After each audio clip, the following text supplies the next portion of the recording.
sing.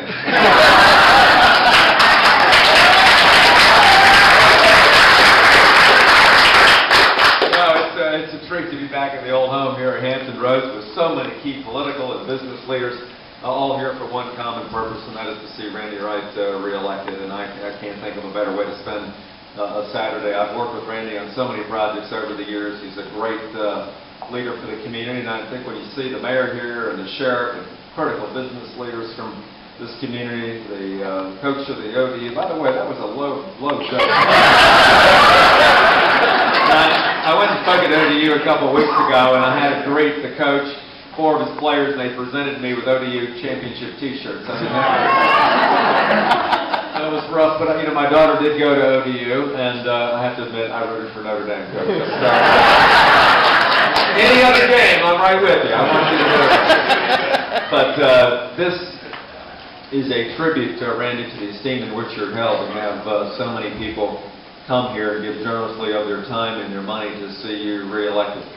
From the early days of your political endeavors on the Planning Commission, your election in 1992, as you've heard from the other speakers before me, you've had a passion for progress. You've had a passion to see the free enterprise system work, to see people be able to pursue their dreams for a brighter future in Norfolk. And there's been some tough times along the way, but I think what you and Paul and the rest of the team have done down here for the city of Norfolk has just been extraordinary in creating a greater tax base and broader opportunities. And to see this area, I remember being here 20 years ago working with the Virginia Pilot, if you can believe at the time, helping to sell newspaper subscriptions and coming here in this area, and it was a very different neighborhood at the time. But you saw the potential here of a marvelous community that would create a great opportunity for people to live near the beautiful Chesapeake Bay, a way of expanding growth and business and opportunity for people.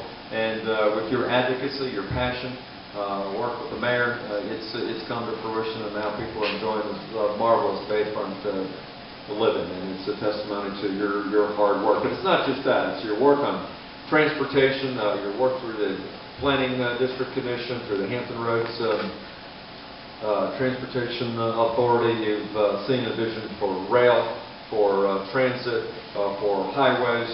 God knows he calls me once a week, asking me when I'm building roads. So I mean, I know he's still anxious about making sure we improve transportation because it is so critical to this region. And again, I know the mayor's got passion for this as well. But I'm just honored to be here in support of Randy. What I'd like to see in a public servant is somebody who's honest, who cares deeply about the community, who really doesn't care so much who gets the credit, but really wants to get results, who loves the community enough that they will do the right thing and what is necessary to work together with citizens on a bipartisan basis to get results. And that's always impressed me about Randy. And I know there are Democrats, Republicans, and independents that are here today.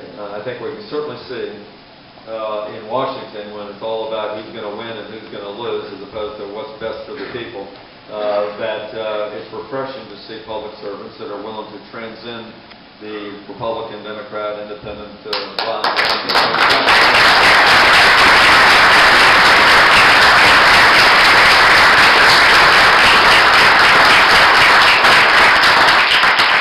And that's what you have with Randy. He has the same kind of vision I do for Virginia, that our first and foremost need is getting our people back to work, to expanding opportunities, doing something about this horrific 7.4% unemployment rate, using new incentives to promote private sector development, not relying on more tax revenues and more reliance on government, but more reliance on oneself and one's community and the free enterprise system to make things great, letting people pursue their God-given opportunities and pursue the American dream through the private sector. And that's been what's been great about this state for 233 years.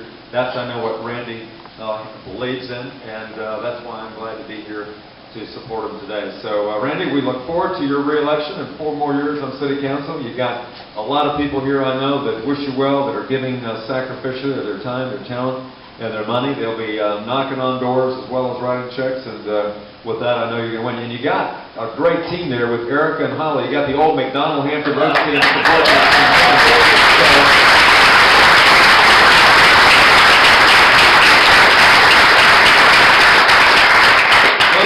lead by saying it's an enormous privilege to be the governor of Virginia. Many have said, gosh, look at this budget, all the stuff.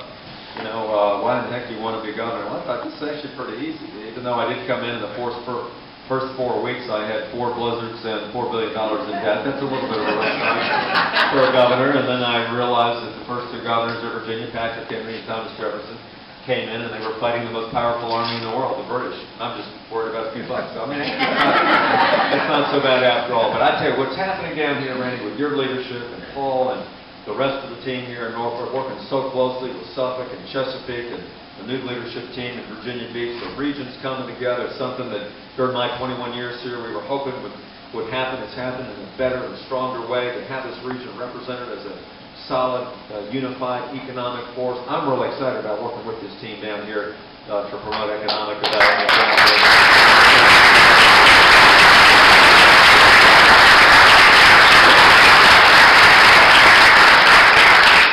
And I know there's many bright days ahead. So I know I'm standing between you and the food, and I just want to say thanks for letting me be here to support Randy. God bless you.